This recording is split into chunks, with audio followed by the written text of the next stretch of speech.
right, let's jump right into a topic that all of us see pretty much every day in clinic: high triglycerides in our patients with diabetes. We all know it's a huge issue, but what's the best way to tackle it? Well, we're going to break down some fantastic new insights from Dr. Barry Tedder's latest presentation. Let's get to it. So, picture this. You've got a patient in front of you. You're looking at their labs. The LDL cholesterol, it looks pretty good, maybe even great. But those triglycerides are creeping up. So what do? What does that actually mean for their risk of a heart attack or a stroke? It's a super common question, and it turns out the answer is way more interesting than you might think. Everything we're talking about today comes directly from Dr. Tedder's deep dive at the 2025 ADEF Symposium. Our job here is to distill his key points and give you some really practical, actionable things you can use with your patients. Okay, first things first. We have to start thinking about triglycerides differently. For a long time, we've kind of seen them as a secondary issue, right?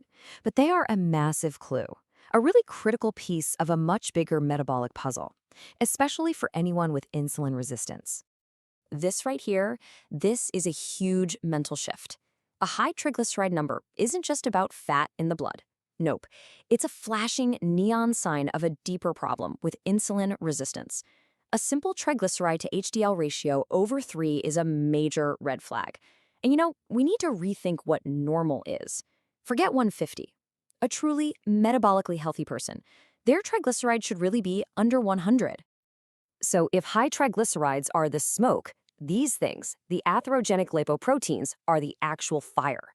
They are the troublemakers, the particles that literally burrow into the artery wall and start building plaque. And here's the kicker. Every single one of these dangerous particles has a little protein on it called Apo B. Think of it like their license plate. It's how we can identify them. And that leads us to the biggest idea Dr. Tedder talked about. It's really a paradigm shift. It's time to stop just measuring the cholesterol packed inside these particles and start counting the actual number of particles themselves. This analogy makes it all click. It's so good. Think of it this way. LDL-C, the standard number we look at, measures the cargo, the cholesterol, being carried on ships. But here's the problem. What if you have a ton of really small, dense ships, each with just a little cargo? The total cargo, the LDL-C, might look fine, but you've still got a traffic jam of thousands of ships crashing into the artery wall. Apo B is different. It ignores the cargo and just counts the number of ships. And it's the number of ships, the particle count, that is the real driver of risk. Okay, so this is all great, but what do we actually do about it? Well, here are the targets. The guidelines are already catching on, giving us these clear risk-based goals for Apo B. For our sickest, highest-risk patients, we need to be driving that Apo B number down below 60. This isn't just theory anymore. It's a real number we can aim for to drastically cut their risk. Now let's see how this all works in the real world. We're going to look at a patient with a condition called Multifactorial Chylomicronemia syndrome, or MCS. Just take a second and look at that number. Back in 2020, this patient's triglycerides were over 9,000. I mean, that's not just a lab value, that's a 5-alarm fire. You're just waiting for the pancreatitis to hit. Now, fast forward to 2024. Before they really dialed in his therapy, his A1C was a mess at over 11, and his Apo B was 84. Not great. But look at the after. Once they aggressively managed his diabetes and lipids, his A1C plummeted to 6.6. His triglycerides came way down, and most importantly, look at that Apo B. It dropped to 65. He's at goal. And this is the money quote from the case. This is the whole point. Once that Apo B number is where it needs to be, the primary risk is handled. We don't have to keep piling on meds to chase the triglyceride number even lower because we've already taken care of the real threat, the number of dangerous particles. Okay, now let's get into some even more complex cases involving genetics. These next two stories are really night and day. They show both the incredible power of new treatments and the absolute tragedy that can happen when care falls through the cracks. So first, an amazing success story. We have this 28-year-old guy suffering from horrible recurrent pancreatitis. His triglycerides were always over 1,000 and nothing was working. Then they tried a new drug called olezarsen, and boom! His triglycerides dropped all the way to 170, and the pancreatitis? It just stopped. It's a life-changing result. But then there's this story. And it's a tough one. This is a 56-year-old woman who comes in with all the classic signs of a severe genetic lipid disorder made worse by uncontrolled diabetes. She's got pancreatitis, these fatty deposits under her skin called xanthomas. Her A1C is almost 10. They got her stabilized in the hospital. Her initial treatment went well, but this timeline shows what happened next. She was lost to follow-up because she didn't have insurance. And the result was just catastrophic. It was a terrible domino effect. Within a year, she was in renal failure, needed dialysis, and ultimately died from sepsis. It's just a brutal reminder that the best medicine in the world doesn't work if patients can't access it.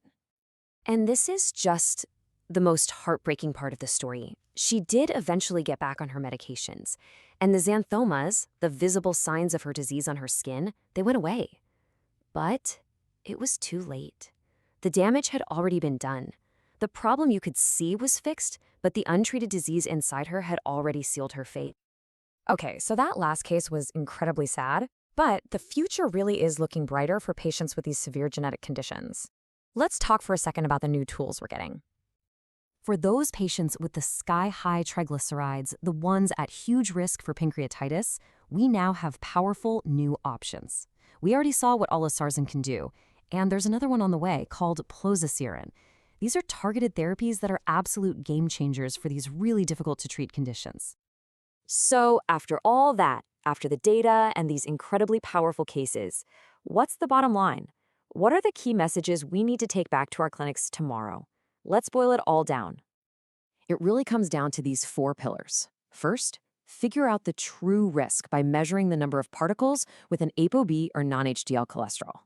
2, always go after the LDL first for heart disease risk. 3, and this is so critical, you have to aggressively treat the root cause, the diabetes and insulin resistance. And 4, none of it works without a solid foundation of diet, exercise, and cutting back on alcohol. Those are non-negotiable. And look, if you only remember one thing from this entire discussion, please let it be this.